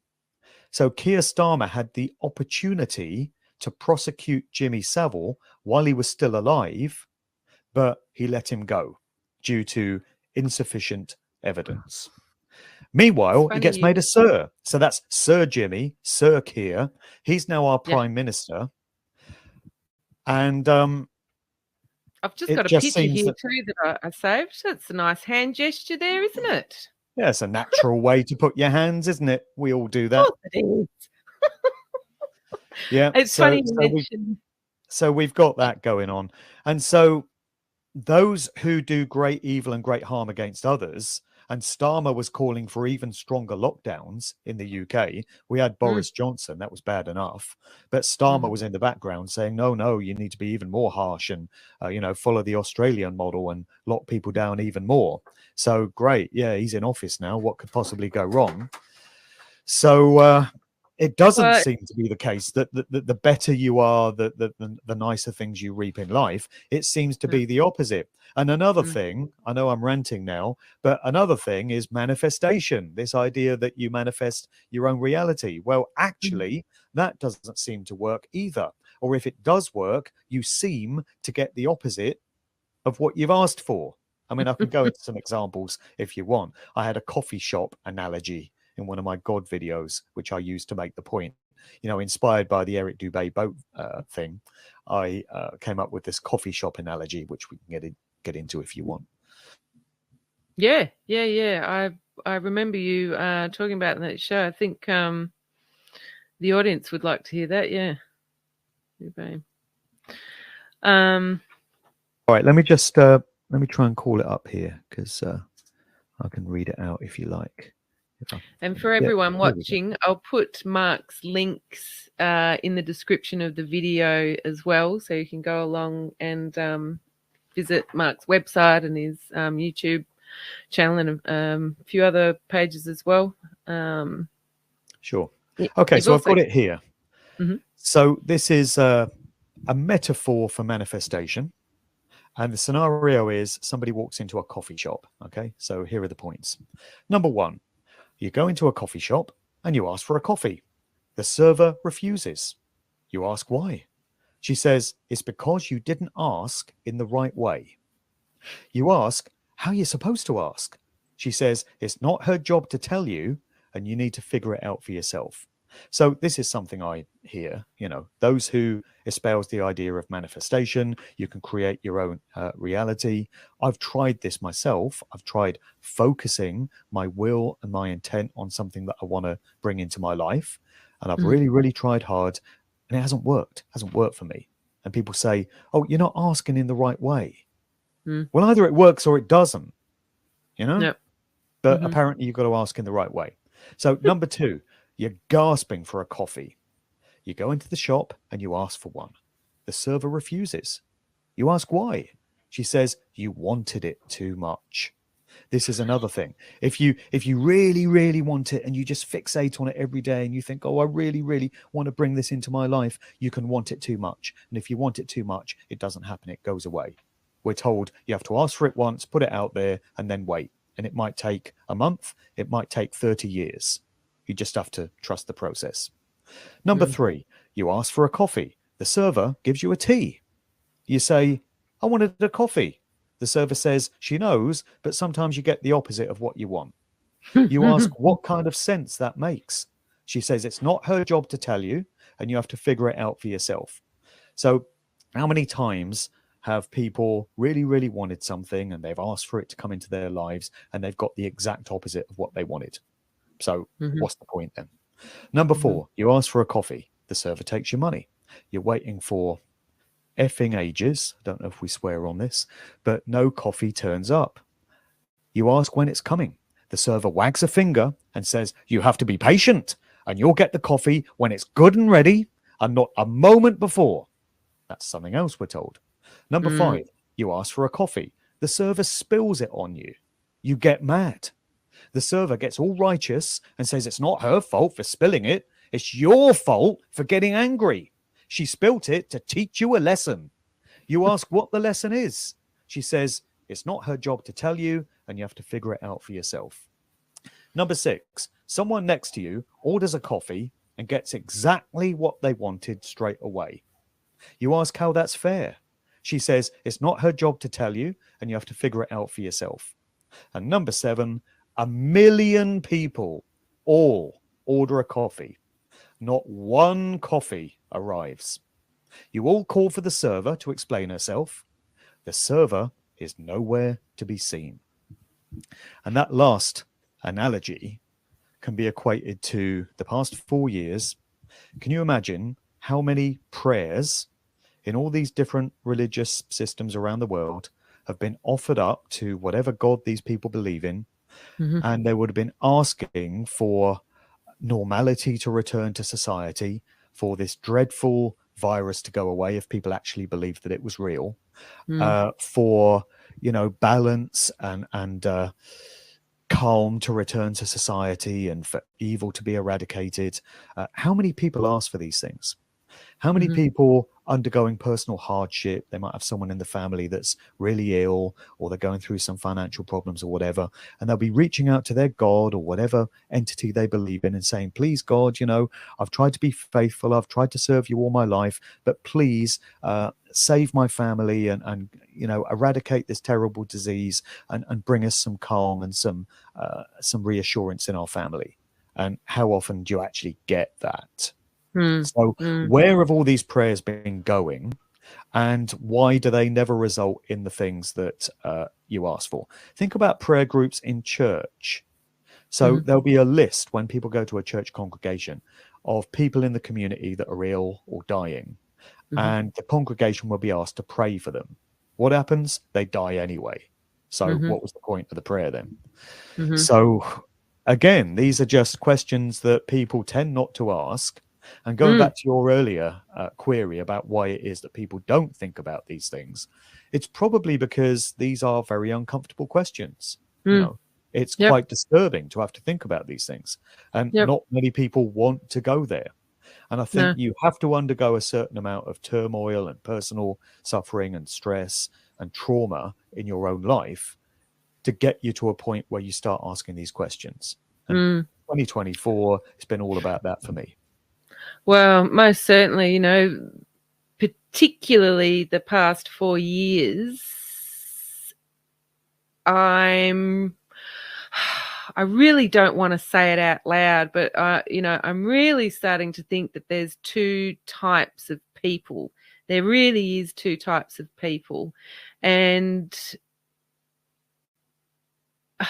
It's not enough just to say, oh, they're the good people and the bad people. That's because good people make bad choices as well. That's not what I mean. I'm talking about, we've already mentioned psychopaths and sociopaths.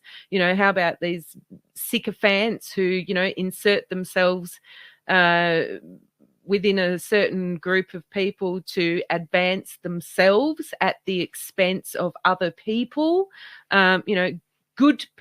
Good people trying to do the right thing in life don't do things like that. And I've seen time after time after time, particularly over the past 4 years, so many examples of that. And I don't want it to be true, but I think there are two types of people. You were just talking about people that try to do the right thing, whether it's towards their fellow human or to nature or to animals or whatever it might be. I came across a video of Prince, and I know you talk about Prince when you do your presentations, but it kind of got me thinking, not only in regards to a lot of videos going around as to Prince being a kind of whistleblower, if you like. It got me thinking about the good people that are whistleblowers, particularly in the music industry, or if they're celebrities. And through your presentations, there's been a couple of people that you talk about who might have been retired. So they're presented to us as if, they died, but some of them my conspiracy allegedly, they have been retired and let go and able to live their own life. Or some of them have been 86'd. So, they've been made unalive because they're not towing the line that they are a whistleblower, those sorts of things. I've just got a short video of Prince here, as I mentioned. It's from November 1999 on MTV, and he's talking about we're either here to be enlightened to enlighten or to discourage. So I just want to play this for people, and then I want to ask your thoughts about this. Or what you're putting, do you think that other people do? No, I don't. You talk about music that's going out there right now. Are you talking about any particular type of music that you don't think is such a positive influence? Well, it's very obvious when you hear words and lyrics, whether they enlighten or discourage. Okay, so hip-hop gets slammed a lot. Marilyn Manson gets slammed, Korn gets slammed. A lot of those acts that are, out there putting, is that what we're talking about? It's not what I'm talking about. No? I'm just talking about the truth. Just general? Yeah. The truth is that you either are here to enlighten or discourage. Do you feel like... So he says there you're either here to enlighten or to discourage. And so that, when I heard that, made me think of this, these thoughts that I've been having, that there's two types of people. That some people are innately kind, loving, and I don't know if, good people are here to enlighten, but there's definitely, a group of people that are kind, loving, and compassionate, and there's a group of people that aren't. So I'm wondering what your thoughts are. Do you think there's two groups of people? These people that are, part of the death cult out to do awful, nefarious things to people, and then there's another group of people that are innately good? Yeah, I was just watching his hands in that video because I know. He couldn't keep his hands still, and there's like symbols forming, and then you obviously, you've grown a lot. Almost like sorry, I'm just going to put it on mute and put it back up, because I think I don't know, this is my brain going nuts, but it kind of looks like he's trying to alert people to those hand symbols without actually making, or maybe he's making a mockery of it, or... Well, my theory is that so many of these artists are mind controlled into doing that. They're just programmed to do it. I was watching a performance of Kim Wilde, who I used to love in the 80s. she's still going. She's still doing concerts now. And she just kept flashing up the 666 sign through the concert. And I don't think that she was consciously aware that she was doing it. It's because she's just been entrained in that through her career. And I think that's why many of these artists flash up these hand signs that we all now recognize, because they've just been programmed into doing it. But yeah, this is a good segue into what I did want to get onto, to try and put a positive slant on things. So you've touched on it there. Something has to account for the fact that most of us know the difference between right and wrong. Instinctively, we know how we should be living and how we shouldn't be living. And it can all be summed up in a very simple phrase: do not treat others in a way you would not wish to be treated yourself, or simplified even further, to do no harm. That's the golden rule. Most of us know that you shouldn't murder people, you shouldn't rape people, you shouldn't physically assault people, you shouldn't steal from people, you shouldn't defraud people, you shouldn't lie to people. We know we shouldn't be doing it.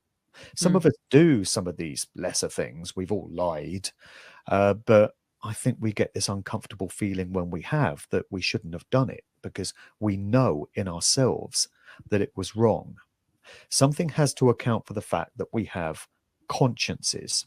Obviously, there are psychopaths and sociopaths and narcissists in society. You're always going to get that. But they do comprise a minority of the population. So most people know the difference between right and wrong. So where does that come from?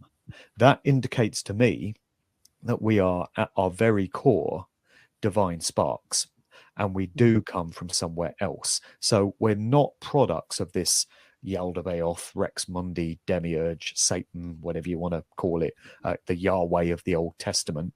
That will horrify Christians as well. But I think the Old Testament in the Bible is not the story of how the God of all creation made this world, but it's the story of how this Demiurge, this abomination, created this hell realm. That's what we're reading about there. But we ultimately come from somewhere else. And that's why the likes of us, you, with all the great work you're doing, because you're brilliant, and so many other researchers and activists and people that are doing the same sort of work as us, what motivates us then? Because if we were products of this hellish abomination entity that's all about fear and trauma and stuff, if we come from that, how come we want to do the right thing? How come we don't want to live in that kind of world? How come we aspire towards something better? Because we can see better systems of living. And that's what we're trying to steer humanity and society towards. That's coming from somewhere. And that's our true nature. And that's why I think we were, in some way, tricked or forced or coerced into this world. This is not our home. That's why so many of us struggle here. We realize that we don't belong here. I've known it since early childhood. I can remember being 4 years old and looking at myself in the mirror and thinking, this is wrong, I shouldn't be here. So I think I've known it all my life. And I'm sure many people watching this can relate to that. We know this is not our home. We know we come from somewhere better. And I think if we can do the right thing in this life, and if we give it our very best shot and we do what we know to be right, we might reap a lot of crap and a lot of personal suffering in these lives as a result. But ultimately, when we leave, when we exit this reality, when we leave these bodies, maybe we are earning ourselves our pass out of here so that we never have to come back. Because I've personally got no interest in ever coming back to this place in any form whatsoever. It'll be a one-way ticket, no return required.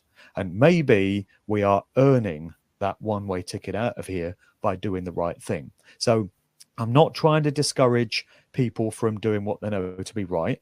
I'm not trying to say that if you try and live a positive, inspirational life, you're just going to reap a whole load of crap. So therefore, don't do it.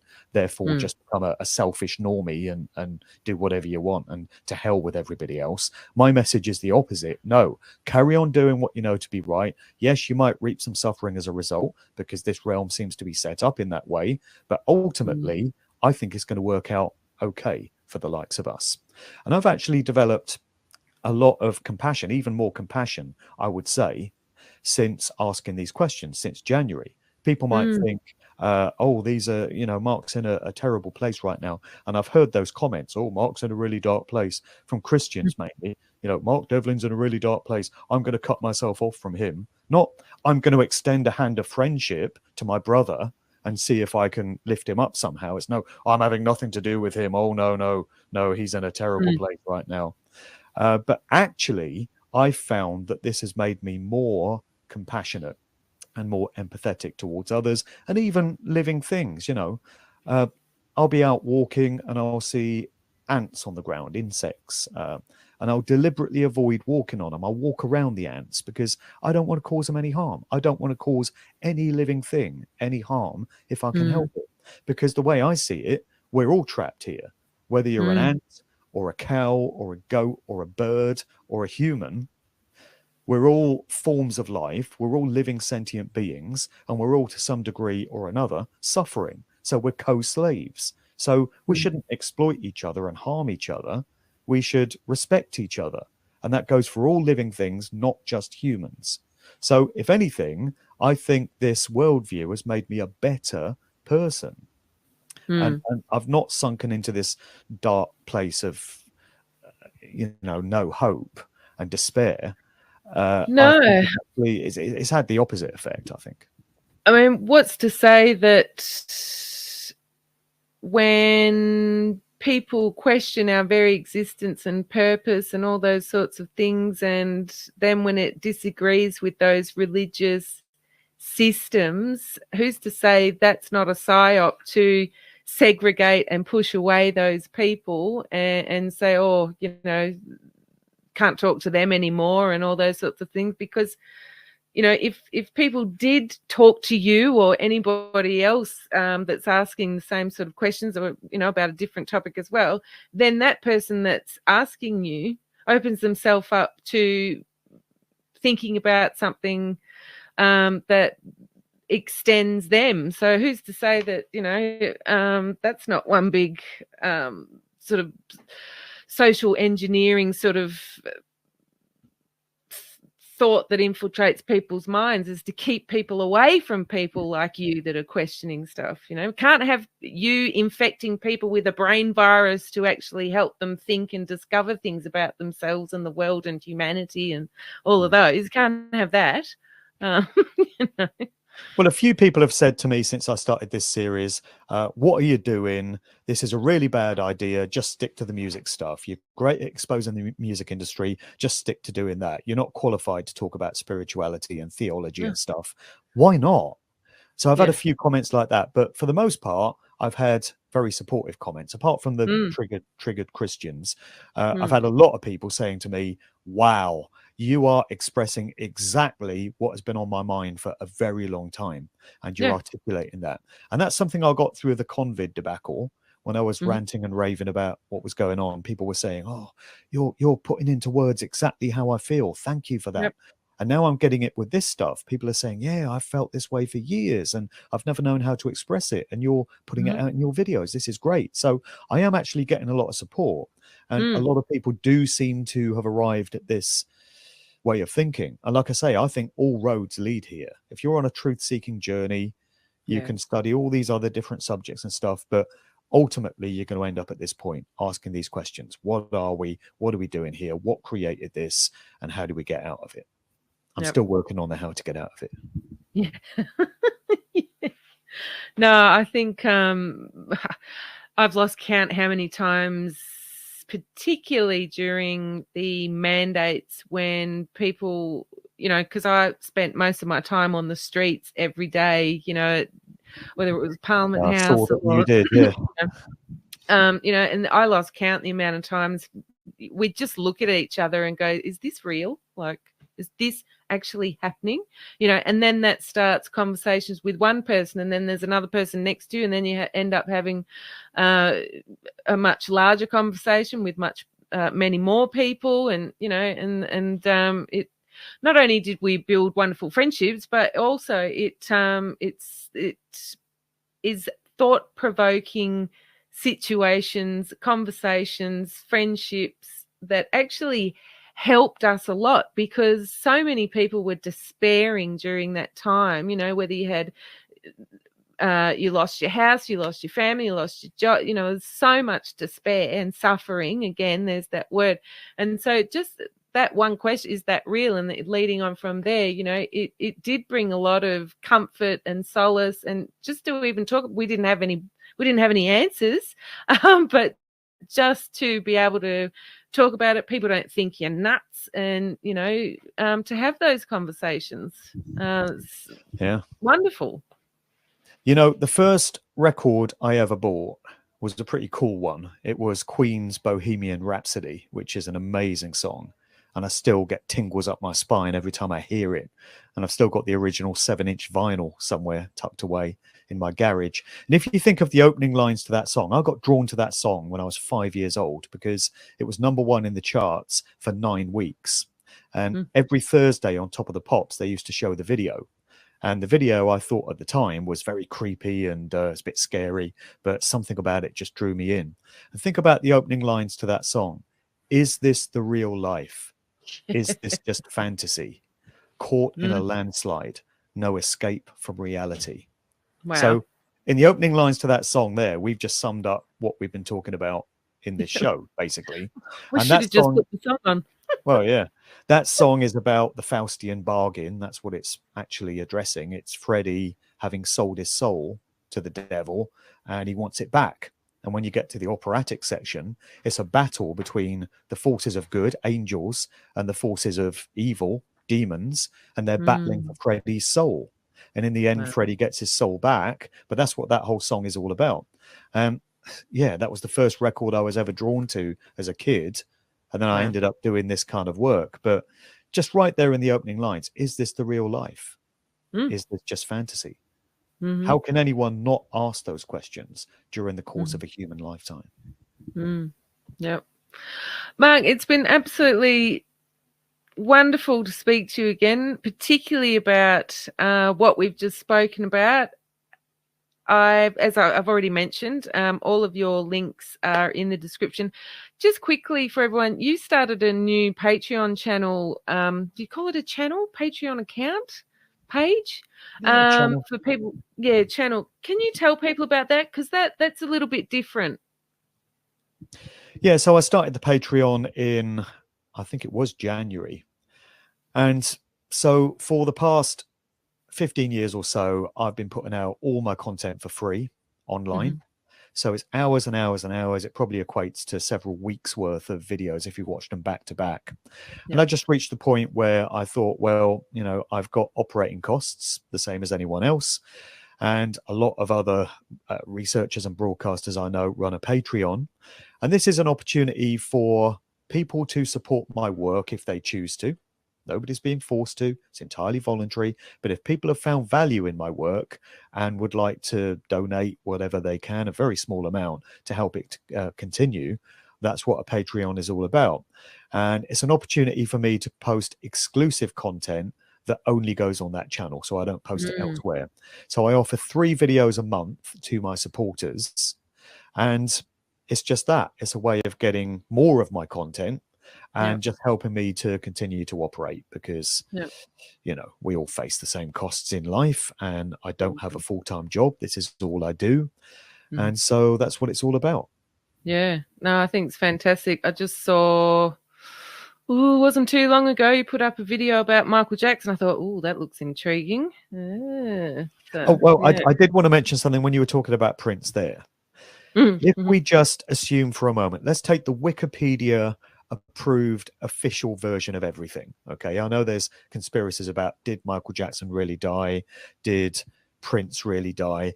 But if we just take the official record about these artists having died when we're told they did. So just think about those who have spoken out in some way or other. They've criticized the workings of the music industry. They've had a thing or two to say about organized society and how that works and how it enslaves people. So George Michael spoke out. We're told he died of heart failure in bed on Christmas Day.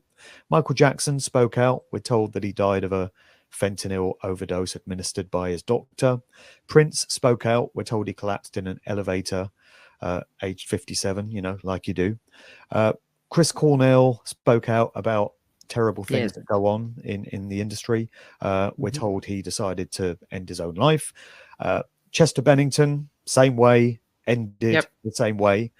I mean, how many others are there? The list goes on and on. Whitney Houston didn't necessarily speak out about stuff, but put a lot of great songs out about love into the world. Ends up dead in a bathtub, you know. John Lennon was obviously a part of the Beatles, and I think the Beatles were pushing agendas during the 60s, but I feel that John Lennon developed a conscience, became something of a genuine activist in the 70s, and through his solo material tried to put out empowering material, gets assassinated. Bob Marley put out some great songs, really inspirational music, just happens to die of cancer, you know. So all these artists that speak out and try and help and uplift others end up in bad ways. And then you think of people like Sir Paul McCartney, Sir Mick Jagger, Sir Elton John. Is there a pattern emerging here? I don't know. I think you might have a tinfoil hat floating around there somewhere, Mark. Well, yeah, probably. Decade after decade, they just faithfully serve the agenda and push certain themes in their songs and stuff, and they're just fine. They're in their 70s and 80s. They're doing just fine. So there's a message somewhere. Absolutely. Speak out, meet an unfortunate end, toe the line, and do the bidding of the demonic controllers. Have a nice life. And again, I'm not trying to discourage people from doing the right thing. I'm trying to encourage people to do what they know to be right, because I think the rewards lie elsewhere. But it's just an observation I wanted to make. Yeah. Oh, yeah. I'd tend to agree with you there, Mark.